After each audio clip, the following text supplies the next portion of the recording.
નમસ્કાર વિદ્યાર્થી મિત્રો, કેમ છો? મજામાં? વિદ્યાર્થી મિત્રો, આજે આપણે ધોરણ 6 વિષય સંસ્કૃતનું પેપર છે એનું સંપૂર્ણ સોલ્યુશન અહીંયા કરીશું.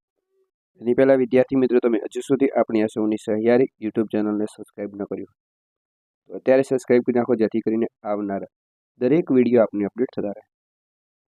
જોઈએ પેપર સોલ્યુશન. પ્રશ્ન 1. અહીંયા જે શબ્દો આપેલા છે સંસ્કૃતની અંદર છે એનું આપણે ગુજરાતીમાં અનુલેખન કરવાનું છે. બરાબર છે?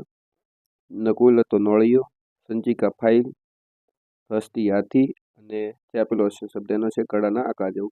એટલે કે એના એ શબ્દો આપણે સંસ્કૃતમાં લખવાના છે અને ગુજરાતીમાં કીધું હોય તો તમે એનો અર્થ લખી શકો છો. બાકી અનુલેખન છે એટલે એના એ જ આપણે સીધા ઉતારવાના છે. એના પછી બીજો પ્રશ્ન છે, એ પણ અનુલેખન છે, એટલે કે જોઈ જોઈને આપણે લખવાના છે.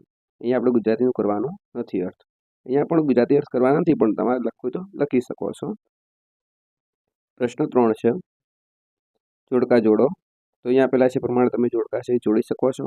પ્રથમ છે એમાં ત્રીજો, બીજો છે એમાં પાંચમો, ત્રીજો છે એની સાથે ચોથો અને ચોથાની સાથે પહેલો, પાંચમાની સાથે બીજો. આ રીતે જોડકા છે એ કરી શકો છો. એના પછી પ્રશ્ન 4, જેમાં નીચેના ચિત્રો છે એ ગણવાના છે, એના આધારે આપણે સંખ્યાને સંસ્કૃત શબ્દોમાં લખવાની છે.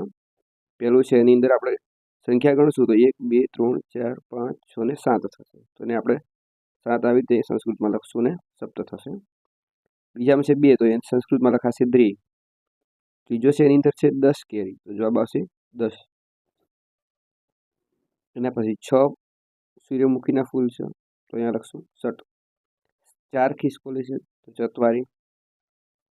એના પછી સંખ્યા છે એને અંકોમાં લખવાની છે. અહીંયા જે ચિત્રો છે એ વાંચવાના, ગણવાના છે અને ગણી અને આપણે સંખ્યાની અંદર અંકો છે એ લખવાના છે. બરાબર છે? તો પ્રથમ છે એ 5 છે તો પંચવ થશે. એના પછી 9 છે તો 9, 11 એકાદશ, 3 ત્રીણી અને 12 તો દ્વાદશ. તો અહીંયા પેલા છે તમે જોઈ શકો છો પ્રમાણે તમે લખી શકો છો. એના પછી પ્રશ્ન 5, અહીંયા જે ઘડિયાળ આપેલું છે એનો ઘડિયાળનું ચિત્ર જોવાનો છે અને એની અંદર જે સમય આપેલો છે એ સંસ્કૃતમાં અંકો અને શબ્દો બંનેમાં લખવાના છે. પ્રથમ છે એની અંદર 9 વાગ્યા છે એટલે થશે 9 વાદનમ. બીજું છે એની અંદર હશે 5 વાગ્યા છે તો પંચવાદનમ. 7 વાગ્યા છે સપ્તવાદનમ. એના પછી 2 વાગ્યા છે તો દ્વિવાદનમ અને 10 વાગ્યા છે તો દસવાદનમ. તો આવી રીતે ઘડિયાળ છે એનો સમય છે તમે અંકોમાં અને શબ્દોમાં લખી શકો છો વિદ્યાર્થી મિત્રો. એના પછી પ્રશ્ન 6, ચિત્ર જોવાનો છે, ઓળખવાનો છે અને સંસ્કૃતમાં એનો અર્થ લખવાનો છે.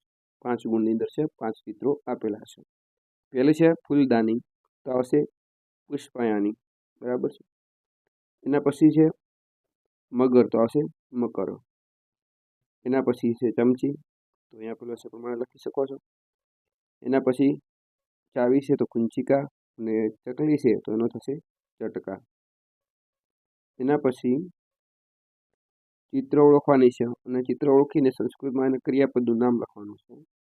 પહેલું જોવે છે તો પશ્યતી આવશે, બીજું ખાય છે તો ખાદંતી, ત્રીજું લખે છે તો લિખતી, પછી ગાય છે તો ગાયતી અને ચાલે છે તો ચલતી.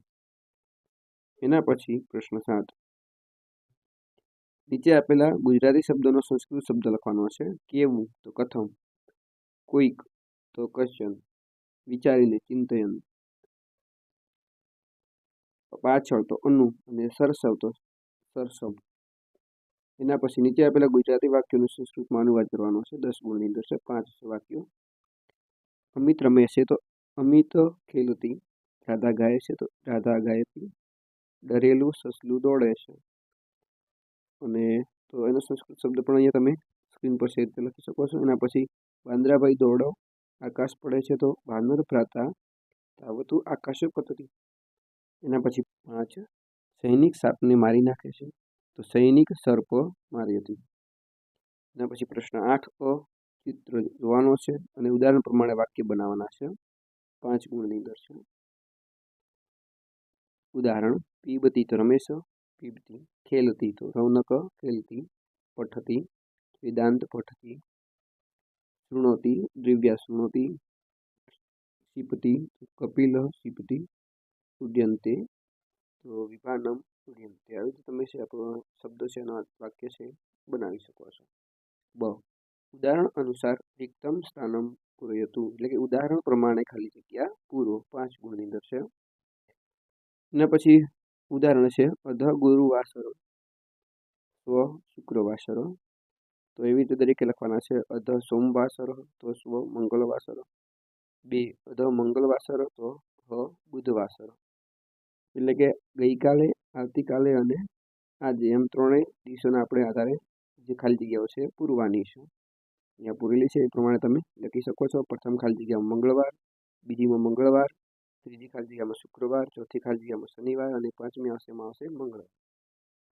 એના પછી કૌંસમાં આપેલું શબ્દનો ઉપયોગ કરી ઉદાહરણ પ્રમાણે ખાલી જગ્યા પૂરવાની છે. પ્રથમ છે જો અહીંયા વાનર ખાલી જગ્યા વસતી તો વૃક્ષ તો વૃક્ષે વસતી. સર્પ ખાલી જગ્યા વસતી, કોટરમ તો કોટરે વસતી.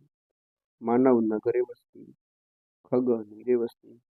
તો એવી રીતે તમે આપેલા છે પ્રમાણે તમે લખી શકો છો. એના પછી પ્રશ્ન 9, શ્લોક અથવા કાવ્ય પૂર્તિ કરો તો, એટલે કે શ્લોક અથવા કાવ્ય પૂર્તિ કરો. 8 ગુણની અંદર છે. પ્રથમ છે એના 4 ગુણ અને બીજાના 4 ગુણ છે. તો બંને શ્લોકો છે અહીંયા પૂરી કરેલી છે. પ્રથમ શ્લોક છે અને બીજી છે એ કાવ્ય છે. બરાબર, બંને અહીંયા લખેલી છે પ્રમાણે તમે વિદ્યાર્થી મિત્રો લખી શકો છો. તો આ રીતે તમારા પેપરનું સોલ્યુશન રહેશે. જો તમને મારો વિડીયો ગમ્યો હોય તો લાઈક કરજો, શેર કરજો અને ચેનલને સબસ્ક્રાઈબ કરવાનું ભૂલતા નહીં, જેથી કરીને આવનારા દરેક વિડીયો આપને અપડેટ થતા રહે. થેન્ક યુ વિદ્યાર્થી મિત્રો.